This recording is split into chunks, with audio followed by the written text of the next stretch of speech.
Hello, beautiful ladies and some gentlemen of the universe. Welcome back to Angela Cinco Vlogs. Hey. Naka naman yan, ika-13th day natin subong mga guys. So, kung excited na ka mo, umpisahan ta na. And of course, kung bago ka pa lang sa channel Angela Cinco Vlogs, please don't forget to subscribe and hit the notification bell para updated kayo sa mga sunod pa nating uploads.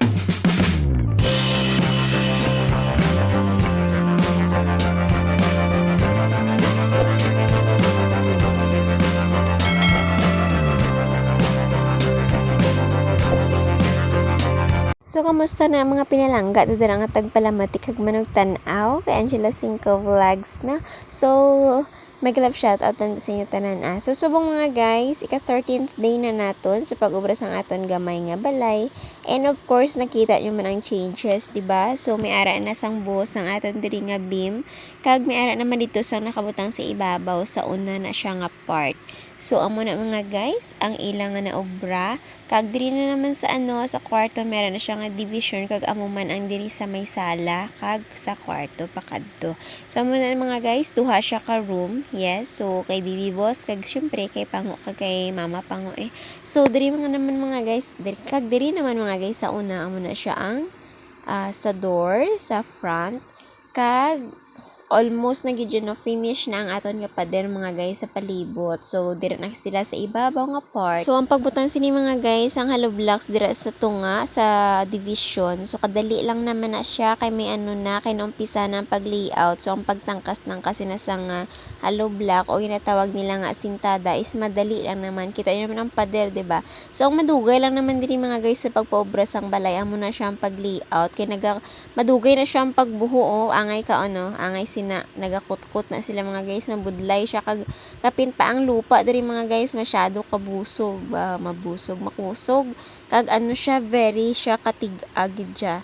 So yawan sila sang bungkal amo na nadugayan sila sa pagbuho. So do napilhan man sila kadlaw do 2 days sila sa pagbungkal pa lang sa bilog ni siya mga guys pati ang poste. So diri na okay na siya diri so far ang aton nga beam. So after sini expect na ba amo na lang nagali ang sa pihak na gamay na lang gid ang nabilin nga buluhusan sang beam. So ang sa pihak sina okay na amo to siya ang may cover ang sa pihak. So andiri always gid ginauna ang sa front before ang bago ang tanan ginauna gid ang sa una no kay printe gid siya kay front gid siya. So amo na mga guys no ang update sa aton nga mini house ko no hambal ni Pango pero I don't know kung mini house gid man ini. Pero ang importante mga guys ari na siya naumpisahan ta na kung nakaabot na kita sa ika-13th day sang aton nga balay.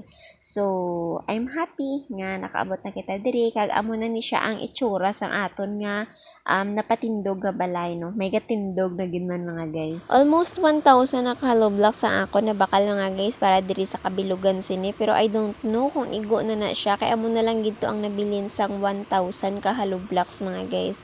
So kay after sini butangan pa na siya dira sa ibabaw after butang sang beam pag nakuha na siya dira ang porma. So di ba matigaan na siya so butangan pa na siya mga guys ang hollow block sa ibabaw. Pero gamay lang na siya nga daw ma-form lang siya bala mga guys nga ano tawag di man do ano na tawag na do panulong tawagon sa amon basta amo na siya so angay sad to bala ho so kay ang iya sini nga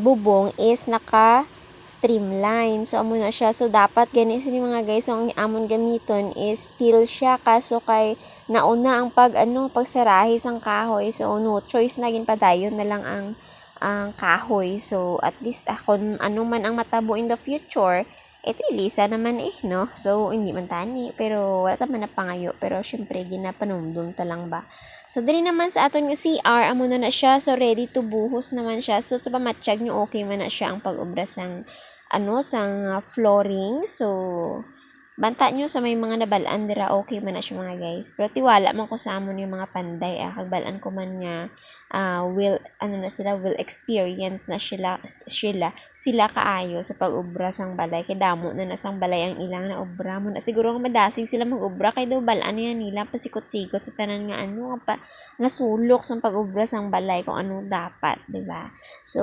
ganoon mga guys.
siya kani mga guys, amo ang naulihi nga nga poste, amo to siya ikasyam nga poste diri sa sulod.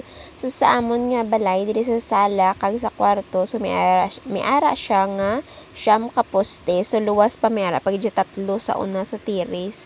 So 9, 10, 11, 12 plus pag isang duha sa kusina. 12, 13, 14 gidya ka poste tanan ang aton nga maobra baw.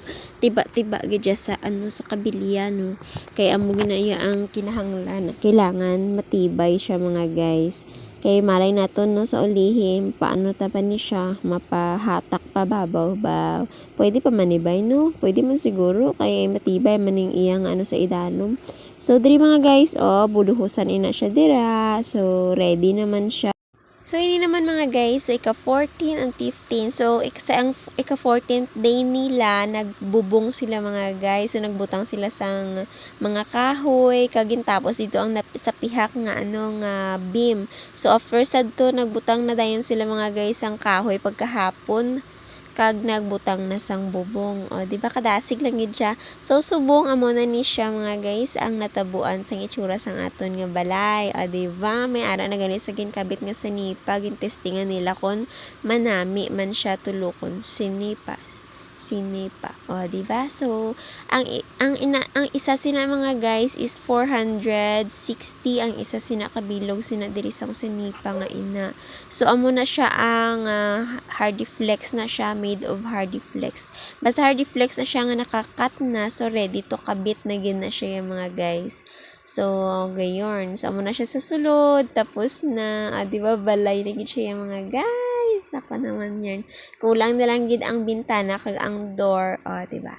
So kanami lang no, after 2 weeks natapos gid siya mga guys, pati bubong, diba? I'm so proud gid sa amon mga panday kay 2 weeks na kaya nila no ang sala kag ang kwarto, ang lawas ang balay na kaya nila nga maanuhan nga tapos ang pader, tapos ang bubong, diba? Okay gid siya mga guys kay very gid siya fast ang ilang obra, pero nami man ang ilang obra kay pulido man yung mga guys. So mo na siya sa sulod, puro kahoy na siya mga guys. Mahogani na siya ang kahoy dira nga gingamit namon sa sulod, kag may ara man nga coconut, yes, may coco lumber kang may gingamit dira. So mahigaan na dayon sa sulod, bahala na. Di ba? Dasig lang no.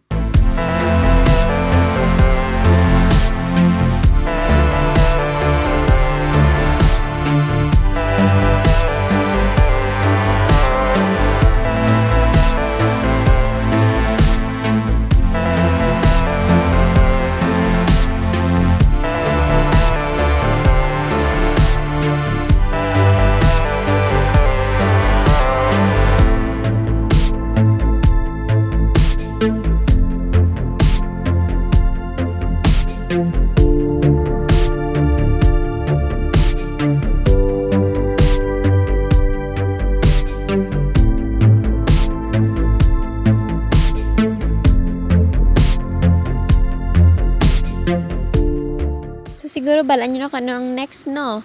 Next na dayon ma-flooring na kita para hindi siya mag-upload masyado sa sulod. Kag, pwede naman siya ma-flooring. Kay may naman siya mga guys. May tambak naman siya sa sulod. Ginamat-amat na nila tambak sa sulod ang lapok mga guys para magpantay siya. Diba? Kadasig na gidya kay may kinunid niya suguon ng aton yung mga trabahador, ang aton yung mga panday. Kabalo na gidya sila sa ilang assignment.